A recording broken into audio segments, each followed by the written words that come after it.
ನಮಸ್ಕಾರ ಸರ್. ನನ್ನ ಹೆಸರು ಅಣ್ಣಪ್ಪ ಕಟ್ಟಿಮನಿ ಅಂತ. ಈಗ ನಾನು ಮಹೇಶ್ ಸರ್ ಅವರ ಕರಿಯರ್ ಕ್ವೆಸ್ಟ್ ಅನ್ನೋ ಒಂದು ಜಾಯ್ನ್ ಆಗಿದ್ದೀನಿ.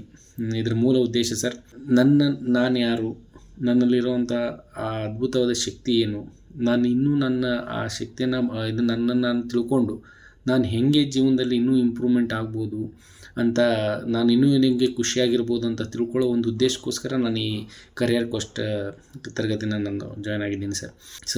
ಇಲ್ಲಿವರೆಗೂ ನಾನು ತುಂಬ ಅಷ್ಟು ಡೇ 12ವರೆಗೂ ಇಲ್ಲಿವರೆಗೂ ನಾನು ಎಲ್ಲ ಕ್ಲಾಸ್ಗಳನ್ನು ಕೇಳಿದ್ದೀನಿ, ಒಂದು ಟೆಸ್ಟು ಬರೆದಿದ್ದೀನಿ. ನನಗೆ ಗೊತ್ತಿಲ್ಲದೆ ಇರೋ ವಿಷಯನ ನನ್ನ ಫ್ರೆಂಡ್ಸ್ ಆಲ್ರೆಡಿ ಐಡೆಂಟಿಫೈ ಮಾಡಿದರು ಸರ್. ಐಡೆಂಟಿಫೈ ಮಾಡಿ ನನಗೆ ಅದನ್ನು ತಿಳಿಸಿದರು. 10 ಜನನೂ ಕೂಡ ಕಾಮನ್ ಆನ್ಸರ್ ಬಂತು. ನನಗೆ ಅದು ತುಂಬ ಖುಷಿಯಾಗೋಯಿತು. ನನ್ನ ಲೈಫು ತುಂಬ ಖುಷಿಯಾಗೋಯಿತು. ನನ್ನಲ್ಲಿರೋ ಟ್ಯಾಲೆಂಟ್ನ ಮತ್ತು ನನ್ನಲ್ಲಿರುವ ಒಂದು ಸ್ವಧರ್ಮವನ್ನು ಹುಡ್ಕೊಳ್ಳೋದಕ್ಕೆ ನಾನು ತುಂಬ ಎಕ್ಸೈಟ್ಮೆಂಟ್ ಆಗಿದ್ದೀನಿ. ನಾನು ಹುಡ್ಕೊಂಡು ನನ್ನ ಜೀವನದಲ್ಲಿ ನಾನು ಏನಾದರೂ ಒಂದು ಮಹತ್ತರವಾದ ಒಂದು ಕಾರ್ಯವನ್ನು ಈ ಒಂದು ಯೂನಿವರ್ಸ್ಗೆ ಕೊಡ್ತೀನಿ ಅನ್ನೋ ನಾನು ಈ ಪ್ರಾಮಿಸನ್ನು ನಾನು ಇಲ್ಲಿ ಮಾಡ್ತಾಯಿದ್ದೀನಿ ಸರ್. ಈ ಒಂದು ಸುವರ್ಣ ಅವಕಾಶನ ಕಲ್ಪಿಸಿಕೊಟ್ಟಂಥ ಮಹೇಶ್ ಸರ್ಗೆ ಮತ್ತು ವಿಸ್ತಾರ ಜಿಂದಗಿ ಟೀಮ್ಗೆ ನಾನು ತುಂಬ ಚಿರಋಣಿಯಾಗಿದ್ದೀನಿ. ತುಂಬ ಧನ್ಯವಾದಗಳು ಸರ್. ತುಂಬ ಚಿರಋಣಿಯಾಗಿದ್ದೀನಿ. Thank you sir.